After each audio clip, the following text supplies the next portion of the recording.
Pada kali ini kita akan membahas mengenai fenomena momen gaya dalam kehidupan sehari-hari, yaitu misteri momen gaya pada gagang pintu.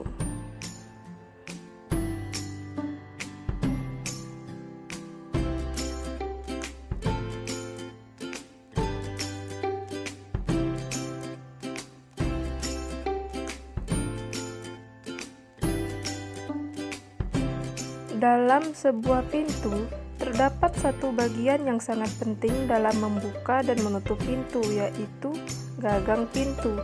Saat kita membuka atau menutup pintu, mungkin kita pernah terpikir mengapa gagang pintu letaknya selalu jauh dari engsel pintu, dan mengapa gagang pintu itu tidak diletakkan di tengah pintu atau dekat dengan engsel pintu. Ternyata fenomena ini berkaitan dengan fisika loh. Yuk kita simak penjelasan berikut. Ketika kita membuka dan menutup pintu, kita perlu mengayunkan gagang pintu dengan gaya F untuk dapat membuka dan menutup pintu.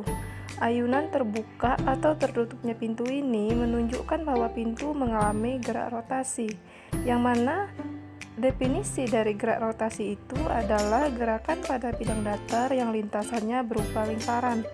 Nah, pada saat pintu terbuka atau tertutup, pintu memiliki sumbu putar atau poros yang letaknya pada engsel pintu. Perhatikan gambar di samping. Gaya F diberikan tegak lurus terhadap pintu.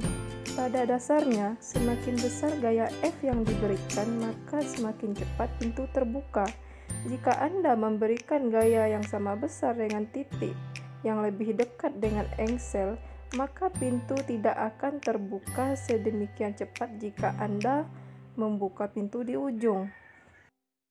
Sehingga terlihat bahwa kecepatan sudut pintu tidak hanya berbanding lurus dengan besar gaya yang diberikan, tetapi juga dengan jarak tegak lurus dari sumbu rotasi ke garis kerja gaya.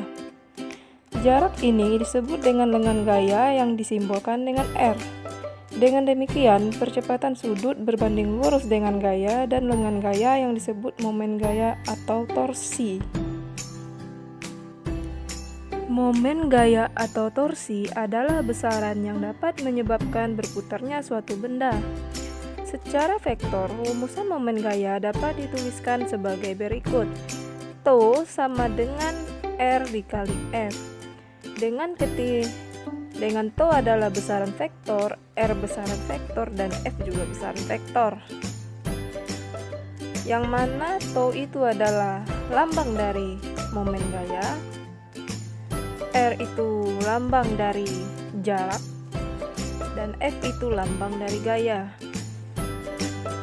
Dari persamaan tersebut, tampak bahwa jika panjang lengan momen gayanya kecil, maka momen gaya yang dihasilkan akan semakin kecil pula.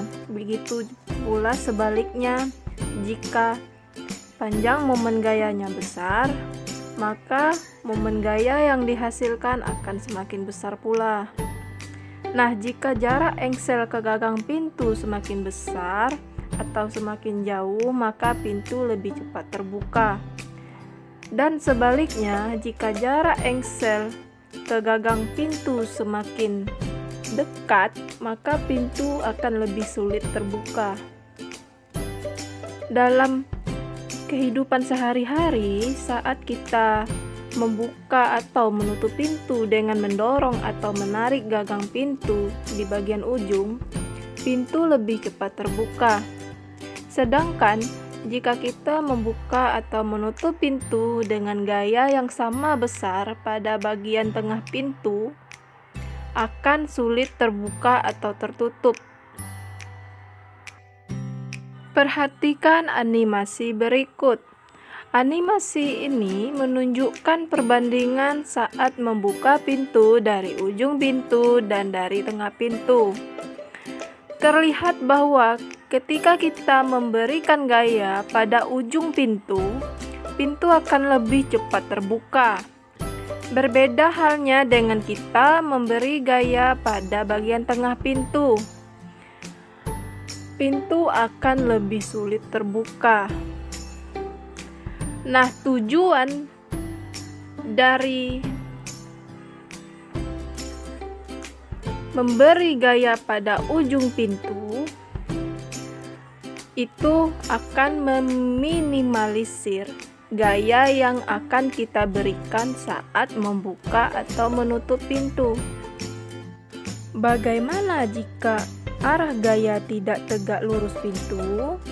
Lengan gaya didefinisikan sebagai jarak tegak lurus ke garis kerja gaya ke sumbu rotasi.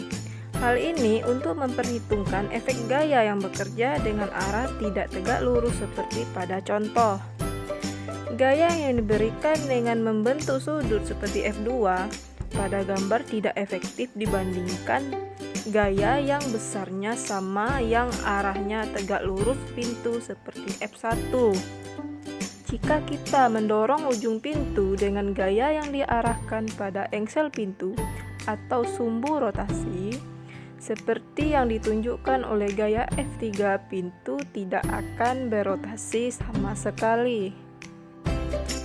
Besarnya momen gaya yang ditimbulkan oleh gaya yang bekerja membentuk sudut pada jarak R dari sumbu rotasi didefinisikan sebagai perubahan antara gaya F dan dengan momen gaya yang disimbolkan dengan D, sehingga dapat dirumuskan dengan persamaan Tau sama dengan F R sin theta, dengan theta adalah sudut yang dibentuk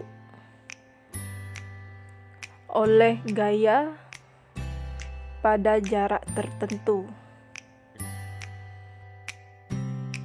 Jika terdapat dua atau lebih gaya yang bekerja, harus diperhatikan kecenderungan arah memutar benda dari setiap gaya.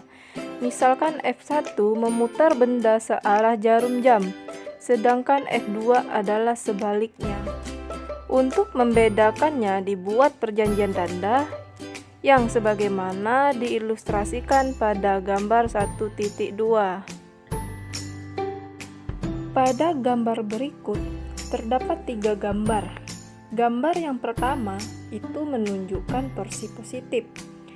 Gambar yang kedua menunjukkan torsi negatif.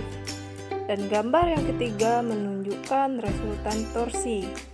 Nah, di sini dalam menjumlahkan momen gaya, putaran yang searah dengan putaran jarum jam diberi tanda positif, sedangkan yang berlawanan dengan arah putaran jarum jam diberi tanda negatif.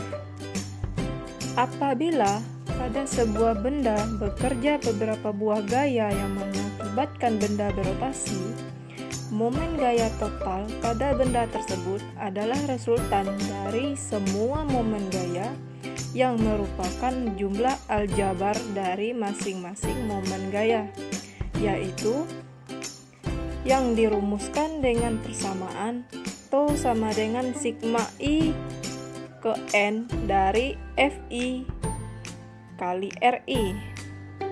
Misalkan, pada sebuah benda bekerja 3 buah vektor gaya seperti terlihat pada gambar. Karena F1 menimbulkan momen gaya negatif, sedangkan F2 dan F3 menimbulkan momen gaya positif, maka momen gaya total pada benda adalah Tau sama dengan min F1 kali R1 ditambah F2 kali R2 ditambah F3 dikali R3.